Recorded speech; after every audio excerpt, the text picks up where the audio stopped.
ஆண்டவராகிய இயேசு கிறிஸ்துவின் இனிய நாமத்தில் உங்களுக்கு கிருபையும் நன்மையும் பெருக வேண்டும் என்று சொல்லி வாழ்த்துகிறேன். ஆண்டவர் நமக்கு ஒரு புதிய வருடத்தை காண உதவி செய்திருக்கிறார். 2008வது ஆண்டு முழுவதும் நம்மோடு கூட இருந்து நம்மை நடத்தின ஆண்டவர் 2009வது ஆண்டிலே நாம் பிரவேசிக்கும்படியாக தேவன் நமக்கு கிருபை செய்திருக்கிறார். இந்த ஆண்டு எனக்கு எப்படி இருக்கும், இந்த ஆண்டு என்னுடைய ஊழியத்திற்கு, என்னுடைய குடும்பத்திற்கு எப்படிப்பட்ட ஒரு ஆண்டாக இருக்கும் என்று நாம் அநேக நாட்கள் ஜெபிக்கிறோம். கர்த்தருடைய கிருபையினாலும் கூட இந்த ஆண்டுக்காக நாம் ஜெபித்த வேளையில் நமக்கும் நம்முடைய குடும்பத்திற்கும் நம்முடைய தேசத்திற்கும் நம்முடைய எழுப்புதல் ஜெப ஐக்கியத்திற்கும் ஆசீர்வாதமாக ஆண்டவர் கொடுத்த வார்த்தை 1 யோவான் 2வது அதிகாரம் 27வது வசனமாகும். நான் வாசிக்கிறேன். அந்த அபிஷேகம் சகலத்தையும் குறித்து உங்களுக்கு போதிக்கிறது. அந்த அபிஷேகம் சகலத்தையும் குறித்து உங்களுக்கு போதிக்கிறது. இந்த வார்த்தைகளை தேவன் இந்த ஆண்டு நமக்கு வாக்குத்தத்தமாக கொடுத்திருக்கிறார். பிரியமானவர்களே, இந்த அபிஷேகத்தை நாம் பெற்றுக்கொள்ளும்போது, இந்த அபிஷேகத்தை காத்துக்கொள்ளும்போது, இந்த அபிஷேகத்திலே நாம் நிரம்பி இருக்கும்போது, இந்த அபிஷேகம் நமக்குள்ளாக கிரியை செய்கிறது, நமக்கு போதிக்கிறது. நாம் எவ்விதமாக நடக்க வேண்டும், எவ்விதமாக ஒவ்வொரு காரியங்களையும் செய்ய வேண்டும் என்று இந்த அபிஷேகம் நமக்கு போதிக்கிறது. இந்த வார்த்தைகளை தேவன் நமக்கு ஆசீர்வதித்தரும்படியாக தலைவணங்கி நாம் ஜெபம் செய்வோம். அன்பு நிறைந்த ஆண்டவரே, ஆசீர்வாதமான இந்த வேலைக்காக உம்மை ஸ்தோத்திரிக்கிறோம்ப்பா.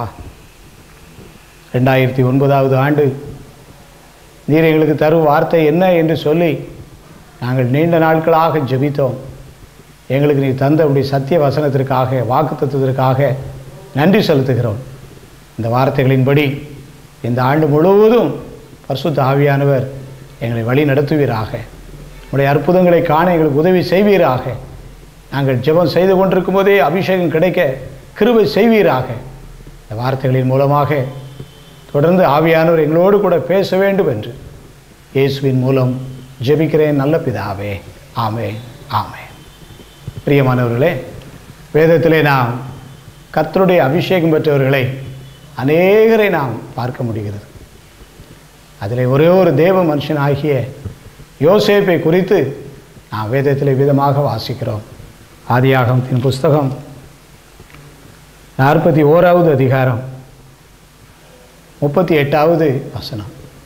ஆதியாகமம் 41வது அதிகாரம் 38வது வசனத்தில், அப்பொழுது பார்வோன் தன் ஊழியக்காரரை நோக்கி, தேவ ஆவியை பெற்ற இந்த மனுஷனைப் போல வேறொருவன் உண்டோ என்று சொன்னதாக வேதம் நமக்கு சொல்லுகிறது.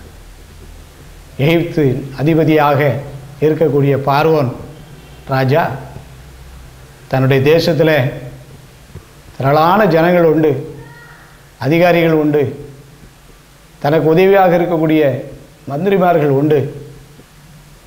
இத்தனை பேர் இருந்தாலும் கூட அத்தனை பேருக்கும் இல்லாத ஒரு கனத்தை, அத்தனை பேருக்கு இல்லாத ஒரு மரியாதையை, அத்தனை பேருக்கு இல்லாத ஒரு சிறந்த வார்த்தையை ஒரு யோசேப்பு என்கிற மனிதனுக்கு சொல்லுகிறார்.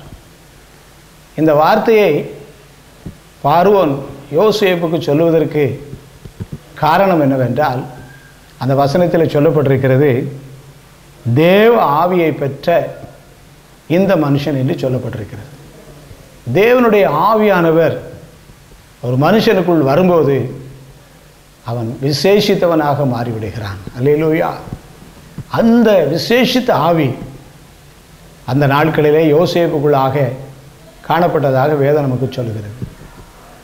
இந்த விசேஷித்த ஆவி யோசேப்புக்குள் வந்தவுடனே கர்த்தர் அவனை ஆசீர்வாதமாக வழிநடத்துகிறார். கர்த்தர் அவனுக்குள்ளாக இருந்து பயங்கரமான காரியங்களை செய்கிறார். வேதத்தில் வாசிக்கிறோம், கர்த்தரே ஆவியானவர். கர்த்தருடைய ஆவி எங்கேயோ அங்கே விடுதலை உண்டு. யோசேப்புக்குள்ளாக கர்த்தர் ஆவியானவராக இருக்கிறார். அவருக்கு விடுதலை, அவர் இருக்கிற இடமெல்லாம் விடுதலை. யோசேப்பு அநியாய குற்றச்சாட்டுகளுக்கு உள்பட்டவனாக சிறைச்சாலையில் அடைக்கப்பட்டிருந்த அந்த நாட்களிலே தேசத்தை ஆளுகை செய்த பார்வோன் ஒரே நாளில் 2 விதமான சொப்பனங்களை காண்கிறான். 2 சொப்பனங்களும் ஒரே அர்த்தமுடையது. 2 சொப்பனங்களும் ஒரே நாளிலே அவனுக்கு வந்து அந்த சொப்பனங்களை அவன் பார்த்ததிலிருந்து அவனுக்குள்ளாக ஒரு பெரிய கலக்கம் ஏற்பட்டது. முதலாவதாக ஒரு பெரிய நன்மை இருப்பது போலவும், பின்பு ஒரு பெரிய தோல்வி அல்லது கஷ்டம் வருவது போலவும் அவனுடைய பார்வையில் அந்த சொப்பனங்கள் தெரிகிறது. இதை கண்டவுடனே இந்த சொப்பனத்துக்குரிய அர்த்தம் தெரியாதபடிக்கு அவன் குழம்பி நிற்கிறான். இப்படிப்பட்ட நேரத்திலே சொப்பனத்துக்குரிய அர்த்தத்தை சொல்லும்படியாக அவன் தேசத்தில் உள்ள ஞானிகளுக்கெல்லாம் கட்டளையிடுகிறான்.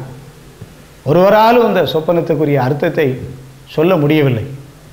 கடைசியாக அவனுக்கு ஒரு நல்ல செய்தி வருகிறது.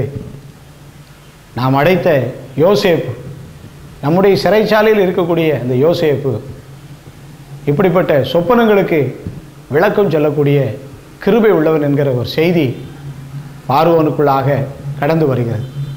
இந்த செய்தியை கேள்விப்பட்ட உடனே பார்வோன் அந்த யோசேப்பை அழைத்து வரும்படியாக உத்தரவிடுகிறான். உடனடியாக யோசேப்பு பார்வோனை சந்திக்க வருகிறார். அவர் மிகுந்த ஜெபத்தோடு கூட, ஆண்டவரே தனக்குள் இருக்கிற அபிஷேகம் கிரியை செய்ய வேண்டும், தனக்குள் இருக்கிற அபிஷேகம் போதிக்க வேண்டும், தனக்குள் இருக்கிற அந்த அபிஷேகம் வழிநடத்த வேண்டும். ராஜாவுக்கு முன்பாக நிற்க போகிறேன், சிறைச்சாலையிலிருந்து கடந்து வருகிறேன், ஒரு ராஜாவுடைய நிலையில் நின்று ராஜாவுக்கு முன்பாக நின்று நான் அர்த்தத்தை சொல்ல வேண்டும், நீர் எனக்கு உதவி செய்ய வேண்டும் என்று சொல்லி மிகுந்த ஜெபத்தோடு யோசேப்பு பார்வோனுக்கு முன்பாக நிறுத்தப்படுகிறார். அவ்விதமாக நிறுத்தப்படும் போது பார்வோன் யோசேப்புக்குள்ளாக எந்த காரியத்தை குறித்து சொல்லும்போது அந்த யோசேப்பு சொல்லுகிறார், இந்த சொப்பனம் அது தேவனுடையது, தேவனே மங்களமான வார்த்தையை சொல்லுவாராக என்று சொல்லி அவர் சொல்லுகிற விளக்கம், எகிப்து தேசம் முழுவதும் பரிபூர்ணமான விளைவு 7 ஆண்டுகள் இருக்கும். அந்த 7 ஆண்டுகள் கடந்து போன பிறகு ஒரு பயங்கரமான ஒரு பஞ்சம் 7 ஆண்டுகள் தேசத்துக்குள்ளாக கடந்து வரும். ஆகவே தேசம் பாதுகாக்கப்படுவதற்காக ராஜா ஒரு காரியத்தை செய்ய வேண்டும். செழிப்புள்ள 7 வருஷங்களிலே விளையக்கூடிய தானியத்தை எவ்வளவு சேமித்து வைக்க முடியுமோ சேமித்து வைக்க வேண்டும். பஞ்சகாலம் வரக்கூடிய நாட்களில் இந்த சேமிக்கப்பட்ட தானியமானது பஞ்சகாலத்துக்கு உதவியாக இருக்கும். இந்த எகிப்து தேசத்துக்கு வரக்கூடிய காரியத்தை குறித்து தேவன் ராஜாவுக்கு இந்த காரியத்தை சொப்பனத்தின் மூலமாக வெளிப்படுத்தியிருக்கிறார். ராஜா கண்ட 2 சொப்பனத்துடைய விளக்கம் இதுதான் என்று சொல்லி அந்த நாட்களிலே யோசேப்புக்குள்ளாக இருந்த அபிஷேகம் விளவாய் போதித்து இந்த ரகசியத்தை சொல்ல வைக்கிறது. இதை கேள்விப்பட்ட உடனே ராஜா மிகுந்த மகிழ்ச்சி அடைகிறான். யாருமே தனக்கு இப்படிப்பட்ட விளக்கத்தை சொல்லவில்லை, தனக்கு இந்த ரகசியம் தெரியவில்லை. ஆகவே யாரும் சொல்ல முடியாத இந்த ரகசியத்துடைய விளக்கத்தை, இந்த மெய்ப்பொருளை யோசேப்பு சொன்னபடியினாலே ராஜா நினைக்கிறான், வேதத்தில் நான் வாசிக்கிறோம், இந்த யோசேப்பை போல விவேகமும் ஞானமுள்ளவன் வேறு ஒருவரும் இல்லை, தேவாவி பெற்றவனைப் போல வேறு ஒருவரும் இல்லை என்று சொன்னான். இப்பொழுது ஞானமும் விவேகம் பெற்ற யோசேப்பு போல வேறு ஒருவரும் இல்லை என்று சொல்லக்கூடிய அளவுக்கு தேவன் யோசேப்புக்கு ஒரு பெரிய கனத்தை கொடுக்கிறார். ஆகவே நீ இந்த ரகசியத்தை சொன்னபடியினால் நீயே என்னுடைய தேசத்திற்கு நீ அதிகாரியாக இருக்க வேண்டும், உன்னுடைய வார்த்தையின்படியே தேசத்துடைய காரியங்கள் நடைபெற வேண்டும், நீ என்ன காரியத்தை ஆண்டவனுக்கு வெளிப்படுத்தினாரோ அந்த காரியத்தின்படியே நீ செய் என்று சொல்லி அந்த நாட்களில் யோசேப்பை பார்வோன் உயர்ந்த ஸ்தலத்திலே கொண்டு வைத்து ஆசீர்வாதமாக அந்த காட்சியை பார்க்கிறான். பிரியமானவர்களே, யோசேப்பு சொன்னது போல தேசத்தில் 7 ஆண்டுகள் பயங்கரமான செழித்த நாட்களிலே எவ்வளவு தானியங்களை சேர்த்து வைக்க முடியுமோ அவ்வளவு தானியங்களை சேர்த்து வைக்கிறார். பஞ்சகாலம் தொடங்குகிறது.